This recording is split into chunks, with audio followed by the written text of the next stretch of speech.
ನೀವು ಮಾಡಿ hard work ಮಾಡಿ. ಇವತ್ತೇನೋ ಅದು ಒಂದು ಫ್ಲಾಪ್ ಆಗ್ಬೋದು ಅಥವಾ ಇವತ್ತು ನಾವು ಫೇಲ್ಯೂರ್ ಆಗ್ಬೋದು, ಬಟ್ ನಾವು ಕಂಟಿನ್ಯೂಸ್ ಆಗಿ ಎಫರ್ಟ್ ಹಾಕ್ತಾ ಇದ್ರೆ ಒಂದಲ್ಲ ಒಂದಿನ ನಮಗೆ ಸಿಗುತ್ತೆ ಅಂತ. ಈಗ ನ್ಯೂಸ್ ಕೂಡ ಏನು ನಾವು ಕೂತಿದ್ ಕೂಡಲೇ ನಾನು ಏನೋ ಡಿಬೇಟ್ ಮಾಡಿ ನ್ಯೂಸ್ ಓದಿ ಒಳ್ಳೆ ಪ್ರಶ್ನೆ ಕೇಳಿಲ್ಲ.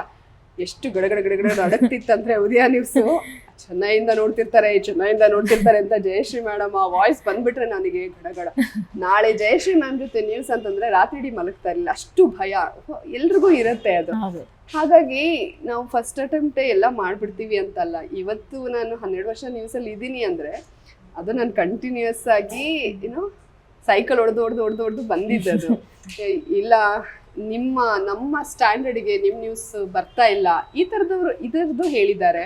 ಕೆಲವು ಚಾನಲ್ ಅಲ್ಲಿ ಅದ್ ಏನೇನೋ ಎಲ್ಲ ಆಗಿ ಬೈಸ್ಕೊಳ್ಳೋದು ಎಲ್ಲ ಇರುತ್ತೆ. ನೀವು ಬೈದ್ಬಿಟ್ರು ಅಥವಾ ನಿಮ್ ಕೈಲಿ ಆಗಲ್ಲ ಅಂತ ಯಾರೋ ಒಬ್ರು ಹೇಳ್ತಾರೆ ಅಂತ ಅಂದ್ಬಿಟ್ಟು ನಾವು ಅದು ಮನ್ಸಿಗೆ ತಗೋಬಾರ್ದು. ನಮ್ಮ ಕಾನ್ಫಿಡೆನ್ಸ್, ನಮ್ ಸ್ಟ್ರೆಂತ್ ಏನು ಅನ್ನೋದು ನಮಗೆ ಗೊತ್ತಿರಬೇಕು. ಈಗ ನನ್ನ ಸ್ಟ್ರೆಂತ್ ನನಗೆ ಚೆನ್ನಾಗಿ ಗೊತ್ತಿತ್ತು. ಇಲ್ಲ ನಾನು ಮಾಡ್ತೀನಿ, ನನಗೆ ಸ್ವಲ್ಪ ಟೈಮ್ ಹಿಡಿಯುತ್ತೆ, ನಂದು ಭಾಷೆ ಫ್ಲೂಯೆನ್ಸಿ ಇದೆ, ಕನ್ನಡ ಚೆನ್ನಾಗಿದೆ, ನಿರರ್ಗಳವಾಗಿ ಮಾತಾಡ್ತೀನಿ.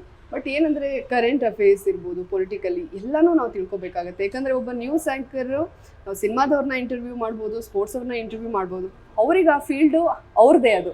ಬಟ್ ನಮಗೆ ಸ್ಪೋರ್ಟ್ಸ್ ಬಗ್ಗೆ ನಾವು ಕಂಪ್ಲೀಟ್ ಆಗಿ ತಿಳ್ಕೊಳಕ್ಕಾಗತ್ತಾ? ಸಿನಿಮಾ ಬಗ್ಗೆ, ರಾಜಕೀಯದ ಬಗ್ಗೆ ಅಥವಾ ಈ ಮೆಟ್ರೋ ಸಾಧ್ಯನೇ ಇಲ್ಲ. ಬಟ್ ಅದನ್ನ ನಾವು ಮ್ಯಾನೇಜ್ ಮಾಡೋದು ಕಲ್ತ್ಕೋಬೇಕು. ಯಾರು ಏನು ಬ್ರಹ್ಮ ಅಥವಾ ಎಲ್ಲಾನು ತಿಳ್ಕೊಂಡಿರೋರು ಆಗಿರಲ್ಲ.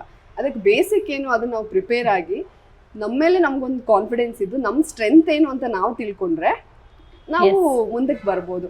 ಇವತ್ತು ಯಾರೋ ಒಬ್ಬ ಇದ್ರು ನಿನ್ ಕೈಲಿ ಆಗಲ್ಲ ಅಂದ್ರು ಅಂತ ನಾವು ಅದನ್ನ ಇದು ಮಾಡ್ಬಾರ್ದು. ಯಾಕಂದ್ರೆ ನನಗೂ ಹೇಳಿದಾರೆ ನಮ್ಮ ಸ್ಟ್ಯಾಂಡರ್ಡಿಗೆ ತಕ್ಕ ಹಾಗೆ ನಿಮ್ ನ್ಯೂಸ್ ಬರ್ತಿಲ್ಲಮ್ಮ ಹಂಗಮ್ಮ ಅಂತ ಹೇಳ್ದವ್ರೇನೆ ನೀವೇ ಬೇಕು ಅಂತ ಅವ್ರು ನಾನು ಕರ್ಸ್ಕೊಂಡಿದ್ದಾರೆ. ಬಟ್ ಆ ದಿನ ಬರುತ್ತೆ ಅಂತ ನಂಗೆ ಗೊತ್ತಿದೆ. ಯಾಕಂದ್ರೆ ನಮ್ಮ ಸ್ಟ್ರೆಂತ್ ನಮ್ಗೆ ಗೊತ್ತಿರೋದ್ರಿಂದ ಅದು ಸ್ವಲ್ಪ ಡಿಲೇ ಆಗ್ಬೋದು ಹೊರತು ಖಂಡಿತ ಆಗಲ್ಲ ಅಂತ ಏನಿಲ್ಲ. ನಮ್ಮ ಪರಿಶ್ರಮ ಅಥವಾ ನಮ್ಮ ಹಾರ್ಡ್ ವರ್ಕ್ ಮಾತ್ರ ಬಿಡಬಾರ್ದು.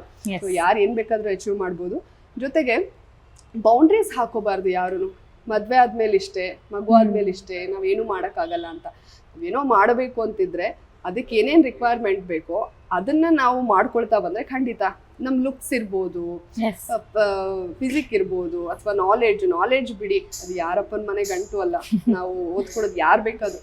ಸೊ ಅದನ್ನ ನಾವು ಪ್ರಿಪೇರ್ ಆಗ್ತಾ ಬಂದ್ರೆ ಯಾವುದೇ ಲಿಮಿಟ್ ಅಥವಾ ಬೌಂಡ್ರಿ ಇರೋದಿಲ್ಲ. ನಾನು ಹುಡುಗಿಯರುಗಳಿಗೆ ಏನು ಹೇಳಕ್ ಇಷ್ಟಪಡ್ತೀನಿ ಅಂದ್ರೆ ಇದನ್ನೇ, ಯಾವುದೂ ನಮಗೆ ಅಡ್ಡಿ ಬರಬಾರ್ದು. ನಮ್ಮೊಳಗೆ ನಾವು ಒಂದು ದೃಢ ಸಂಕಲ್ಪ ತಗೊಂಡ್ರೆ ಅದ್ರ ಕಡೆಗೇನೆ ನಾವು ಕೆಲಸ ಮಾಡ್ತಾ ಹೋದ್ರೆ ಒಂದಲ್ಲ ಒಂದಿನ ಲೇಟ್ ಆಗ್ಬೋದು. ಕೆಲವರು ಬೇಗ ಅಚೀವ್ ಮಾಡ್ತಾರೆ, ಇನ್ನು ಕೆಲವ್ರಿಗೆ ಸಮಯ ಹಿಡಿಯುತ್ತೆ. ಯಾಕಂದ್ರೆ ಜಾತಕ ಗೀತಕ ಅವ್ರವ್ರ ಇದ್ರಲ್ಲಿ ಹಣೆ ಬರಹ ಬರ್ದಿರುತ್ತಲ್ಲ, ಈ ಟೈಮಲ್ಲೇ ಒಳ್ಳೇದಾಗುತ್ತೆ ಅಂತ. ಸೊ ಯಾವಾಗ್ಲೂ ಪಾಸಿಟಿವ್ ಆಗಿದ್ರೆ ಖಂಡಿತ ಏನಾದ್ರೂ ಸಾಧನೆ ಮಾಡ್ಬೋದು.